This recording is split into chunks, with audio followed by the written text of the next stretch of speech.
Goodness T വിയുടെ പ്രിയ പ്രേക്ഷകർക്ക് മനസ്സ് നിറഞ്ഞെന്ന പ്രോഗ്രാമിലേക്ക് സ്നേഹപൂർവ്വം സ്വാഗതം.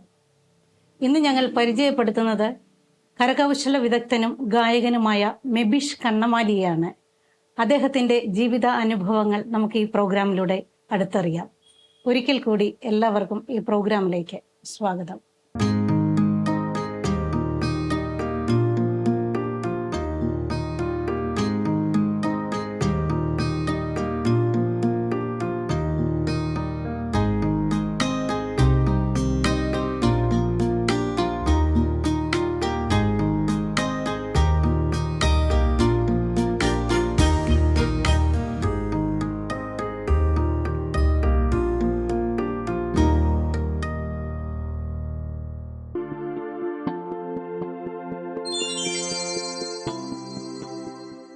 ഗുഡ്നസ് ടി വിയുടെ മനസ്സ് നിറഞ്ഞെന്ന പ്രോഗ്രാമിലേക്ക് മെബിഷിനും കുടുംബത്തിനും സ്നേഹപൂർവ്വം സ്വാഗതം.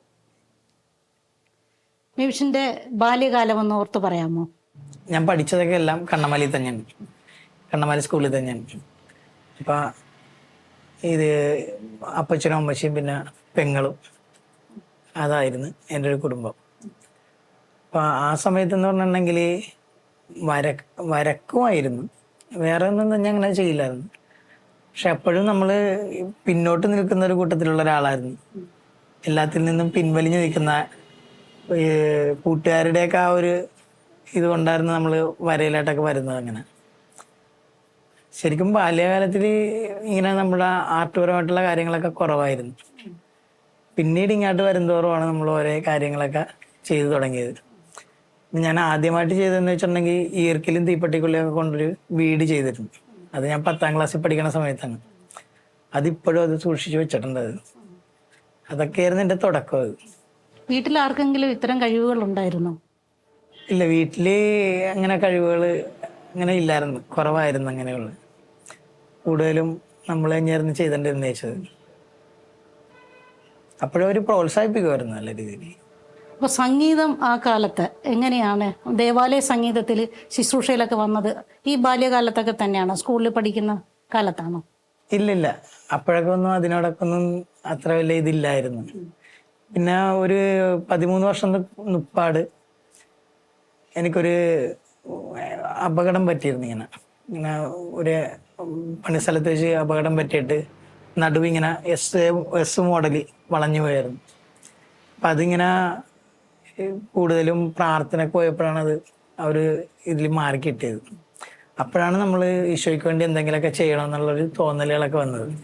അപ്പം അന്നോട്ടുള്ളൊരു ആഗ്രഹമാണ് ഇങ്ങനെ ഏതെങ്കിലും ഒരു പള്ളിയിൽ ഇങ്ങനെ പാടണമെന്നൊക്കെ. പക്ഷെ അത് സാധിച്ചെടുത്തത് പിന്നെ ഒരു 10 വർഷത്തേക്ക് ശേഷമാണ്. ഒരു ഗായകനായിട്ടും നല്ലൊരു കലാകാരനായിട്ടൊക്കെയാണ് നമ്മൾ മെബിഷിനെ അറിയുന്നത്.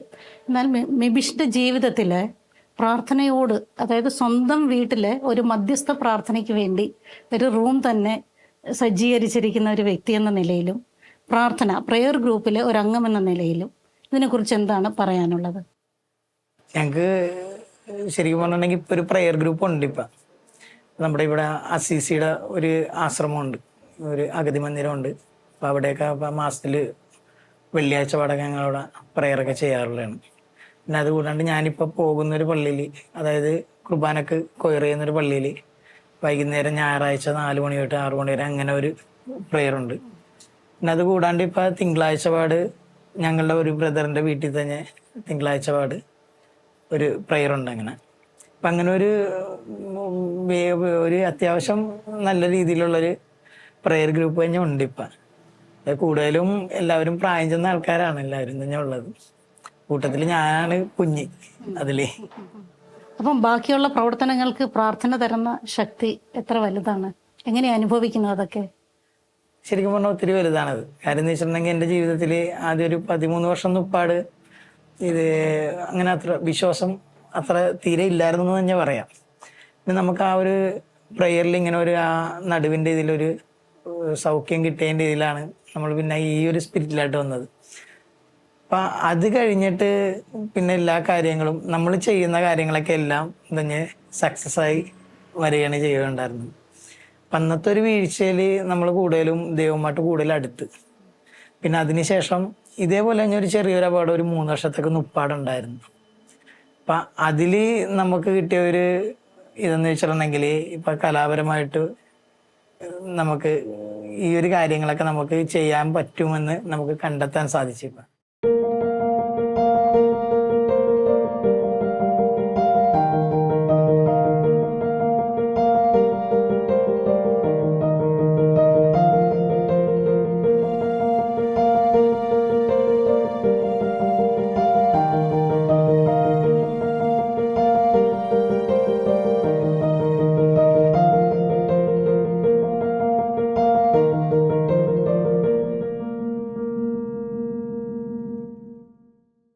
ജീവിതത്തിൽ 2 വീഴ്ചകൾ സംഭവിച്ചിട്ടുണ്ട്.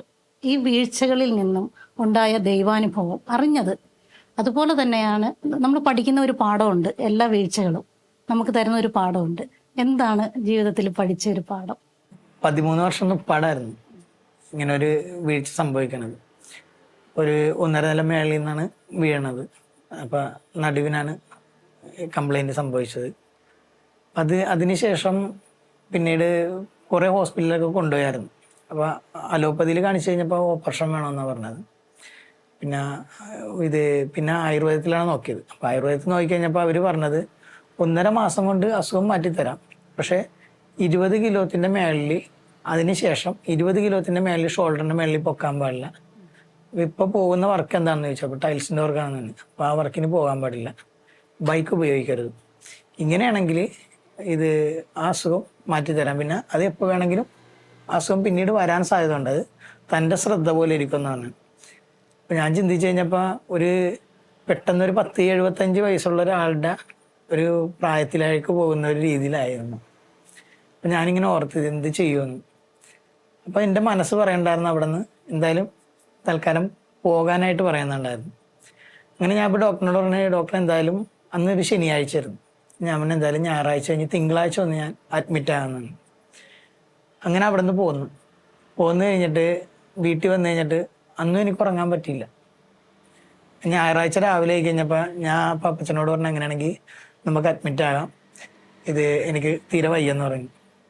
അപ്പോൾ വൈഫിൻ്റെ അമ്മ വിളിച്ചിട്ടും പറഞ്ഞ് അവർ കൂപ്പാടത്തൊരു പ്രെയറുണ്ട്, അപ്പം എന്തായാലും ആ പ്രെയറിനൊക്കെ പോയിട്ടൊക്കെ നീ എന്തായാലും പോ.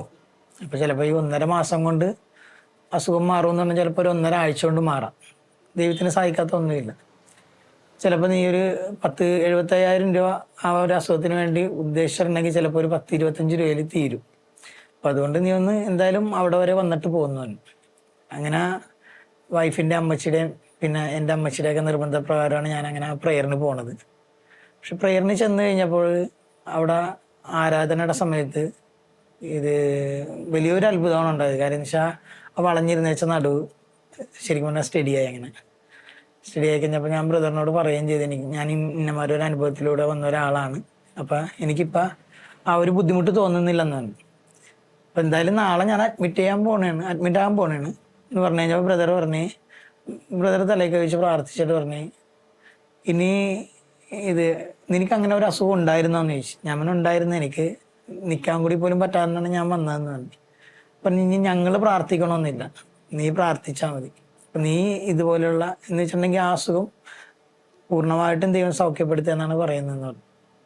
അപ്പം നീ ഇങ്ങനെ എന്തെങ്കിലുമൊക്കെ ചെറിയ രീതിയിലുള്ള ശുശ്രൂഷപരമായിട്ടുള്ള എന്തെങ്കിലും രീതിയിലായിട്ട് തിരിഞ്ഞാൽ മതി എന്നാണ്. അപ്പം അന്നോട്ടുള്ളൊരാഗ്രഹമാണ് ഏതെങ്കിലും ഒരു പള്ളിയിൽ ചെറിയ രീതിയിലൊക്കെ പാടണമെന്നൊക്കെ ഉള്ളത്. പക്ഷെ അത് സാധിച്ചതെന്ന് വെച്ചിട്ടുണ്ടെങ്കിൽ അതിക്ക് ശേഷം പിന്നെ ഒരു 10 വർഷം കഴിഞ്ഞപ്പോഴാണ് ഇങ്ങനെ ഒരു അവസരം ദൈവം തന്നെ തരുന്നത്. അപ്പം ആ സമയം എന്ന് പറഞ്ഞിട്ടുണ്ടെങ്കിൽ കൊറോണ ടൈമായിരുന്നു. കൊറോണ ടൈമിൽ ഞങ്ങളുടെ ഇടവപ്പള്ളിയിൽ പാടിക്കണ്ടെന്ന് വെച്ചൊരു ടോമിച്ചേരൻ എന്ന് പറഞ്ഞിട്ടൊരു പുള്ളിക്കാരനായിരുന്നു, നല്ലൊരു ഗായകനായിരുന്നു കേട്ടോ. പക്ഷെ പുള്ളി ആ കൊറോണ ടൈമിൽ കൊറോണ വന്ന് മരണപ്പെട്ട്. ബാക്കിയുള്ള കുറച്ച് പാട്ടുകാരൊക്കെ ഉണ്ടായിരുന്നു. അപ്പോൾ അവരൊക്കെ എന്തോ ഇഷ്യൂസൊക്കെ ആയിട്ടൊക്കെ അവരൊക്കെ ആ പള്ളിയിൽ നിന്ന് മാറി. അപ്പം ആ സമയത്ത് പാടാൻ ആളില്ല. അപ്പം ആ സമയത്ത് എൻ്റെ കയ്യിലൊരു ചെറിയൊരു ഓർഗനുണ്ട്. അപ്പം ഞാൻ ആ ഓർഗനൊക്കെ വീട്ടിൽ വെച്ച് വെറുതെയൊക്കെ വായിക്കണേക്കെ കാര്യം അവിടുത്തെ ഞങ്ങളുടെ പള്ളിയിലെ കപ്പേരി ചേച്ചിക്ക് അറിയാമായിരുന്നു. അപ്പം ഞങ്ങളുടെ പള്ളിയിൽ ഒരു ചേച്ചിയാണ് കപ്പേരായിട്ട് ചെയ്യുന്നത്. അപ്പം ആ ചേച്ചി വഴിയാണ് അന്നത്തെ ബെൻസി അച്ഛൻ എന്ന് പറഞ്ഞിട്ടൊരു അച്ഛൻ വഴി എന്നെ ഇവിടെ ആ പള്ളിയിലേക്ക് വിളിക്കുന്നത്. ഞാൻ ആദ്യം നിരസിക്കണ കാര്യം എന്ന് വെച്ചിട്ടുണ്ടെങ്കിൽ, അച്ഛൻ ഞാൻ വീട്ടിൽ ഇരുന്ന് പാടുമെന്നല്ലാണ്ട് എനിക്ക് അങ്ങനെ പള്ളിയിൽ വെച്ചൊക്കെ എനിക്ക് പാടാനൊക്കെ ഒന്നും അത്ര പറ്റില്ലെന്ന് ഞാൻ പറഞ്ഞത്. അപ്പൊ അച്ഛൻ പറഞ്ഞതെന്ന് വെച്ചിട്ടുണ്ടെങ്കിൽ എടാ ഇപ്പൊ കൊറോണയുടെ ഇതൊക്കെ ആയതുകൊണ്ട് അങ്ങനെ അധികം ആളൊന്നുമില്ല, 50 പേര് അത്രയൊക്കെ ഉള്ളു. അപ്പൊ നിനക്ക് എന്തായാലും ഇത് പാടി പഠിക്കാനായിട്ടുള്ളൊരു അവസരമാണെന്ന് തന്നെയാണ് അച്ഛൻ പറഞ്ഞത്. അപ്പൊ അത്രയും ഒരു ഉറപ്പോട് കൂടിയാണ് ഞാൻ അങ്ങനെ ചെല്ലണേ. അങ്ങനെ അപ്പൊ ആ സമയത്തൊക്കെ കുഴപ്പമില്ല, ഒരു 10-50 പേര് 100 പേര് 150 പേരൊക്കെ അപ്പോഴൊക്കെ നല്ല കുഴപ്പമില്ലാണ്ടൊക്കെ പോയി. പക്ഷെ പിന്നെ ഈ കൊറോണയുടെ ഇതൊക്കെ കഴിഞ്ഞ് കഴിഞ്ഞിട്ടൊക്കെ ആളൊക്കെ വന്ന് കയറാൻ തുടങ്ങി. കൊറോണയുടെ സമയത്ത് നേരത്തെ പോയിക്കണ്ടെന്ന് വെച്ചാൽ പാട്ടുകാരും അവരുടെയൊക്കെ പിന്നെ രണ്ടാമത് വരാൻ തുടങ്ങി. അപ്പൊ അങ്ങനെ കഴിഞ്ഞപ്പോ പിന്നെ ഞാൻ അവിടെ നിന്ന് ഞാൻ മാറിക്കഴിഞ്ഞിട്ട് പിന്നെ ആ സമയത്താണ് എനിക്ക് കരുണയുടെ ദേവാലയം എന്ന് പറഞ്ഞിട്ട് നമ്മുടെ മാനാശ്ശേരി പള്ളിയുടെ കീഴിൽ ഒരു ചെറിയൊരു പള്ളിയുണ്ട്. പള്ളിയല്ല, ഒരു ചാപ്പൽ പോലെയുണ്ട്, അവിടെ പാടാനായിട്ട് വിളിക്കണത്. പക്ഷെ അവിടെ ചെന്ന് കഴിഞ്ഞപ്പോഴാണ് അവിടെ ഉള്ള ആൾക്കാരുടെ സ്നേഹവും അതിൻ്റെ ആ ഒരു പള്ളിയുടെ ഇതും, അത് കരുണയുടെ ദേവാലയം ആയതുകൊണ്ടാണെന്ന് അറിയില്ല, ഒരു പ്രത്യേക ഒരു ഫീൽ. അത് ഇപ്പോഴും അങ്ങനെ തന്നെയാണ്. ഇപ്പൊ ഏകദേശം ഒരു 2-2.5 വർഷം പറ്റിയായിട്ടുണ്ട് അവിടെ പാടാൻ തുടങ്ങിയിട്ട്. ഇപ്പൊ ഒരു പ്രത്യേക ഒരു ഇത് തന്നെയാണ് അവിടെ. അതുകൊണ്ട് ഇപ്പൊ ഇത് അവിടെ തന്നെ നിൽക്കണേണ്. പിന്നെ അത് കഴിഞ്ഞിട്ട് പിന്നെ നമ്മുടെ പള്ളിയിലേക്ക് വിളി വന്നായിരുന്നു, ഇടവപ്പള്ളിയിൽ നിന്ന് വിളിച്ചായിരുന്നു. പക്ഷെ നമ്മൾ അവിടെ നിന്ന് പോന്നു കഴിഞ്ഞിട്ടുണ്ടെങ്കിൽ അവിടെ പിന്നെ പാടാനായിട്ട് ആളില്ല. അങ്ങനെ കഴിഞ്ഞപ്പോ ഇപ്പൊ അവിടെ തന്നെ നിൽക്കണേണ്. ഞങ്ങൾക്കിപ്പോ ഒരു പ്രെയർ ഗ്രൂപ്പിന്റെ കാര്യം പറഞ്ഞിരുന്നല്ല, അപ്പൊ ആ ഗ്രൂപ്പ് ഇപ്പൊ ഞങ്ങളുടെ ആ ദേവാലയത്തിൽ തന്നെ ഇപ്പൊ 4 മണി തൊട്ട് 6 മണി വരെ ഞായറാഴ്ച പാട് അവിടെ ഒരു പ്രെയർ സ്റ്റാർട്ട് ചെയ്തായിരുന്നു. അപ്പൊ അവിടുത്തെ അച്ഛനും ഭയങ്കര സന്തോഷമായി. അപ്പൊ അവര് അച്ഛന്റെ ഇതിലാണ് സ്റ്റാർട്ട് ചെയ്ത് തന്നത്, അച്ഛൻ തന്നെയാണ് സ്റ്റാർട്ട് ചെയ്ത് തന്നത്. അതിപ്പോ ഇതുവരെ മുടങ്ങാണ്ട് ഇപ്പൊ പോകുന്നുണ്ട് ഇപ്പൊ. പിന്നെ അതുപോലെ തന്നെ പിന്നെ ഇത് അഗതി മന്ദിരത്തില് അതൊക്കെ എല്ലാം നമ്മളുടെ ഈ ചേട്ടന്മാരൊക്കെ വെച്ച് കഴിഞ്ഞാണ് നമ്മൾ ചെയ്യുന്നത്.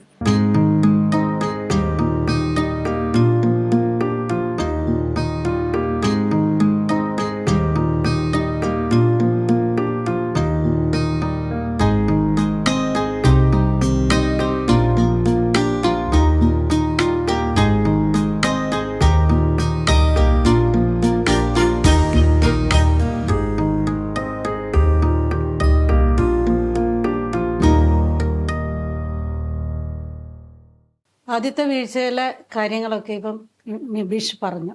ഈ രണ്ടാമത്തെ വീഴ്ചയിൽ എന്താണ് ഇതിനെ സംഭവിച്ചത്? രണ്ടാമത്തെ വീഴ്ച എന്ന് വെച്ചിട്ടുണ്ടെങ്കിൽ ഒരു 3 വർഷം നുപ്പാട്.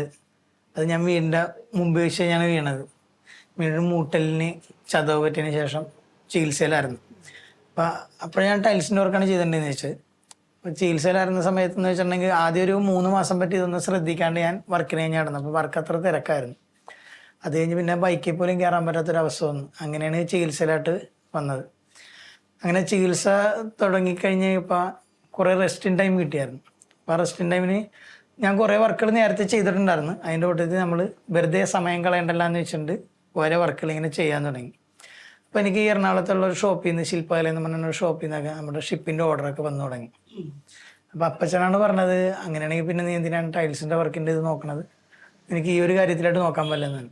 അപ്പോഴും നമ്മൾ രോഗാവസ്ഥയിൽ തന്നെയായിരുന്നു. അങ്ങനെയാണ് ഫോട്ടോ വെച്ചിട്ടൊരു ഷോപ്പ് നോക്കിയത്. അപ്പം അങ്ങനെ നോക്കിക്കഴിഞ്ഞപ്പോൾ 1.5 ലക്ഷം രൂപ അഡ്വാൻസും 9,000 രൂപ 8,000 രൂപയ്ക്കാണ് വാടക ചോദിക്കണവർ. അപ്പം നമുക്കത് താങ്ങൂല. അപ്പം അങ്ങനെ അപ്പച്ചനും വൈഫും അമ്മച്ചിയൊക്കെ കൂടിയാണ് ഇങ്ങനെ പറഞ്ഞത്, എങ്ങനെയാണെങ്കിൽ വീടിൻ്റെ മേളിൽ നിനക്കൊന്ന് തുടങ്ങിക്കൂടെയെന്ന്. പക്ഷെ വീടിൻ്റെ മേളിൽ ഈ ഷോപ്പ് തുടങ്ങിയപ്പോൾ മിക്കവരും തന്നെ പറഞ്ഞത് ഇത് വിജയിക്കില്ലെന്ന് തന്നെയാണ് പറഞ്ഞത്. പക്ഷേ എങ്ങനെയാണെന്നറിയില്ല, പല സ്ഥലങ്ങളിൽ നിന്ന് പല ആളുകൾ നമ്മുടെ വർക്കുകളും കാര്യങ്ങളൊക്കെ വാങ്ങാനായിട്ടൊക്കെ എത്തുന്നുണ്ട്. ഇപ്പം അതുകൂടാണ്ട് ഇപ്പോൾ പള്ളികളിൽ നിന്നൊക്കെ ആണെങ്കിലും രൂപത്തിൻ്റെ വർക്കും കാര്യങ്ങളൊക്കെ ആയിട്ടൊക്കെ വരുന്നുണ്ട്. പിന്നെ നെറ്റിപ്പട്ടത്തിൻ്റെ വർക്ക് അത് കൂടുതലും ചെയ്യുന്നത് വൈഫാണ്. ഞാൻ മെയിനായിട്ടുള്ള കാര്യങ്ങളൊക്കെ ചെയ്തു കൊടുത്തിട്ട് പിന്നെ വൈഫാണ് കൂടുതലും ചെയ്യുന്നത്. അങ്ങനെ കുറേ കാര്യങ്ങളൊക്കെ ഇപ്പം ഇതിലോട്ടൊക്കെ ആയിട്ടുണ്ട്. ഇപ്പം പിന്നെ കൂടുതലും ഈ ഷോപ്പ് തുടങ്ങിയപ്പോൾ തന്നെ ഇത് നമ്മൾ പുറത്തുനിന്ന് ആരും കൊണ്ട് ചെയ്യിപ്പിച്ചില്ല. വെൽഡിങ് ഒഴിച്ച് ബാക്കിയുള്ള ഈ ഷോപ്പിൻ്റെ വർക്കുകളൊക്കെ എല്ലാം നമുക്ക് കിട്ടുന്ന സമയത്ത് ഞാൻ തന്നെയാണ് ചെയ്തിട്ടുണ്ടെന്ന് വെച്ചാൽ, ആ റെസ്റ്റിൻ ടൈമിനൊക്കെ ആണെങ്കിലും ചെറിയ രീതിയിലുള്ള ഓരോ വർക്കുകളൊക്കെ എല്ലാം ചെയ്ത്, അതും ലളിതമായ രീതിയിൽ, അതായത് നമുക്ക് അധികം ബഡ്ജറ്റ് ഇത് പോകാത്ത രീതിയിൽ എല്ലാം ലളിതമായിട്ടുള്ള രീതിയിലാണ് ഈ ഷോപ്പ് വർക്ക് ചെയ്ത് തുടങ്ങിയത്. അപ്പം അതുകൊണ്ടുള്ളൊരു മെച്ചമെന്ന് വെച്ചിട്ടുണ്ടെങ്കിൽ നമുക്കൊരു 2 ലക്ഷത്തിൽ താഴെയിൽ നമുക്കൊരു ഷോപ്പ് നമുക്ക് മൊത്തത്തിൽ ചെയ്തെടുക്കാൻ പറ്റി. അപ്പം അതിൻ്റെ ലൈറ്റ് അറേഞ്ച്മെൻറ്റ്സും പിന്നെ അതിൻ്റെ ഫ്ലോറിൻ്റെ ഇതും ഇതൊക്കെ എല്ലാം നമ്മൾ തന്നെയാണ് ചെയ്തത്. സ്വന്തമായിട്ട് തന്നെ നമുക്കൊരു ഷോപ്പ് ചെയ്ത് ആ ഷോപ്പിൽ തന്നെ നമുക്ക് നമ്മൾ ചെയ്യുന്ന വർക്കുകൾ ഇത് സെയിൽ ചെയ്യാൻ പറ്റുന്ന ഒരു ഇതിലായിട്ട് നമുക്ക് എത്താൻ സാധിച്ചു. അതിന് ശരിക്കും പറഞ്ഞിട്ടുണ്ടെങ്കിൽ ഏറ്റവും ആദ്യം നന്ദി പറയേണ്ടത് ദൈവത്തിന് തന്നെയാണ്. പിന്നെ എൻ്റെ വീട്ടുകാർക്ക്, എൻ്റെ വീട്ടുകാരുടെ സപ്പോർട്ട് എന്ന് പറഞ്ഞിട്ടുണ്ടെങ്കിൽ ഒത്തിരി നല്ല രീതിയിൽ അവർ സപ്പോർട്ട് ചെയ്തിട്ടുണ്ട് എല്ലാ കാര്യങ്ങളിലും. ഇപ്പോൾ വൈഫാണെങ്കിലും ഞാൻ പുറത്തുനിന്ന് ആരെയും അങ്ങനെ ഫ്രണ്ട്സിനെ അങ്ങനെ ആരെയും അങ്ങനെ വിളിക്കാറില്ല. എന്ത് കാര്യത്തിനും വൈഫാണ് കൂടെ വരുന്നത്. അപ്പം അയാളുടെ സപ്പോർട്ട് എന്ന് പറഞ്ഞിട്ടുണ്ടെങ്കിൽ അത് ശരിക്കും പറഞ്ഞിട്ടുണ്ടെങ്കിൽ പറഞ്ഞറിയിക്കാൻ പറ്റില്ല. ആ ഒരു രീതിയിലാണ്. അപ്പം ആ വീട്ടുകാരുടെ സപ്പോർട്ട് കൊണ്ടാണ് കൂടുതൽ ഈ ഒരു കാര്യത്തിലായിട്ട് വന്നിരിക്കുന്നത്. ഇപ്പം സമയം ഒന്നിനും തികയുന്നില്ല എന്ന് പറയുന്നവർക്ക് മേബിഷ് ഒരു വലിയ മാതൃകയാണ്. കാരണം ഇതിൻ്റെ കൂടെ ജീവകാരുണ്യ പ്രവർത്തനങ്ങൾ കൂടി ചെയ്യുന്നുണ്ട്. അതൊന്ന് ഷെയർ ചെയ്യാമോ? ശരിക്കും പറഞ്ഞാൽ ജീവകാരുണ്യ പ്രവർത്തനം എന്ന് പറഞ്ഞിട്ടുണ്ടെങ്കിൽ നമ്മൾ വേറെ ഭക്ഷണത്തിൻ്റെ കാര്യങ്ങളൊക്കെ ഒന്നുമല്ല. എന്നാലും നമ്മൾ ഇപ്പോൾ ഈ അഗതി മന്ദിരത്തിലുള്ള ശുശ്രൂഷയും കാര്യങ്ങളും പ്രെയറും കാര്യങ്ങളൊക്കെ ആയിട്ടൊക്കെ അവിടുത്തെ അവരെ എന്തോരം നമുക്ക് സന്തോഷിപ്പിക്കാൻ പറ്റും ആ ഒരു രീതിയിലുള്ള കാര്യങ്ങളൊക്കെ നമുക്ക് ചെയ്യാൻ സാധിച്ചിട്ടുണ്ട്. അപ്പം അതിനൊക്കെ നമ്മുടെ കൂടെയുള്ള ബ്രദർമാരൊക്കെ നല്ല രീതിയിലുള്ള സപ്പോർട്ടിങ് ഒക്കെയാണ്. അപ്പോൾ ഇത് അവരെ പറ്റിയും പറയാനാണെങ്കിൽ അവർ മിക്കപ്പോഴും നമ്മളെ എന്ത് കാര്യത്തിനാണെങ്കിലും വിളിച്ച് അവരുടെ പ്രാർത്ഥനയും കാര്യങ്ങളും അങ്ങനെ കുറേ സംഭവങ്ങളൊക്കെ ഉണ്ട്. പിന്നെ കുറേ അച്ഛന്മാരുടെ സപ്പോർട്ടൊക്കെ ഉണ്ട്. ഇങ്ങനെ കുറേ കാര്യങ്ങളൊക്കെ ആയിട്ടാണ് നമ്മളിപ്പോൾ ഈ ഒരു കാര്യത്തിൽ ഇപ്പം നിലനിൽക്കുന്നത് തന്നെ. ശരിക്കും ഒരു ആത്മീയമായിട്ട് ഗൈഡ് ചെയ്യാനായിട്ട് നല്ല കുറേ വ്യക്തികളെ ദൈവം തന്നിട്ടുണ്ട്. അതുകൊണ്ട് എല്ലാം നന്നായിട്ട് ക്രമീകരിക്കപ്പെടുന്നുണ്ട്. നമുക്ക് എല്ലാത്തിനും പണ്ടെന്ന് പറഞ്ഞിട്ടുണ്ടെങ്കിൽ ശരിക്കും പറഞ്ഞിട്ടുണ്ടെങ്കിൽ ഒരു 2-3 ആൾക്കാരുണ്ടെങ്കിൽ തന്നെ എനിക്ക് അവരുടെ മുമ്പിൽ സംസാരിക്കാനാ അവരുടെ കൂട്ടത്തിൽ നിൽക്കാനാ ഭയങ്കര ഒരു ഭയം പോലെയൊക്കെ ആയിരുന്നു. പക്ഷെ ഇപ്പോഴെന്ന് വെച്ചിട്ടുണ്ടെങ്കിൽ നമുക്ക് ആ ഒരു കാര്യത്തിനൊക്കെ ഒരു പവർ കിട്ടുന്നുണ്ട്. എന്ത് കാര്യത്തിനും അത് കൂടുതലും ദൈവികപരമായിട്ട് നമ്മൾ ഓരോ കാര്യങ്ങൾ ചിന്തിക്കുകയും അതിനനുസരിച്ച് ചെയ്യുകയൊക്കെ ചെയ്യുന്നതിൻ്റെ ഫലമായിട്ടാണ് നമുക്ക് അങ്ങനെ കിട്ടിയിരിക്കുന്നത്.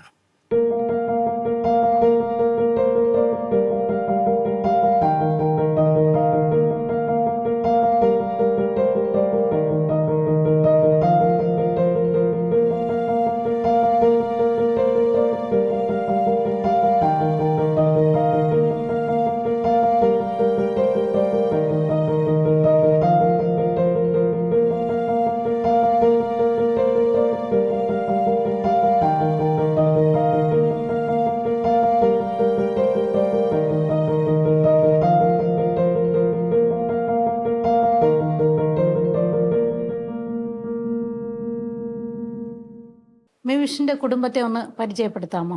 ഇതെൻ്റെ വൈഫ് മിതു, പിന്നെ ഇത് മൂത്ത മോൻ ക്രിസ് സാവിയോ, പിന്നെ ഇത് ഇളയാള് ഡേവിഡ് കാസിയോ, പിന്നെ അമ്മച്ചി മെറ്റി എന്ന പേര്, പിന്നെ അപ്പച്ചൻ വർഗീസ്. മിതു എങ്ങനെയാണ് വളരെ തിരക്കുള്ള മേബിഷിനെ സപ്പോർട്ട് ചെയ്യുന്നത്? കലാപരമായിട്ട് എനിക്കൊന്നും അറിയില്ല. കാര്യം എന്ന് വെച്ചാല് മേബിഷേന്റെ പിന്നെ ഒരു ഹെൽപ്പറായിട്ട് എല്ലാ കാര്യത്തിനും ഒരു ഹെൽപ്പറായിട്ട് ഞാൻ നിൽക്കണത്, സപ്പോർട്ട് ചെയ്യണത്.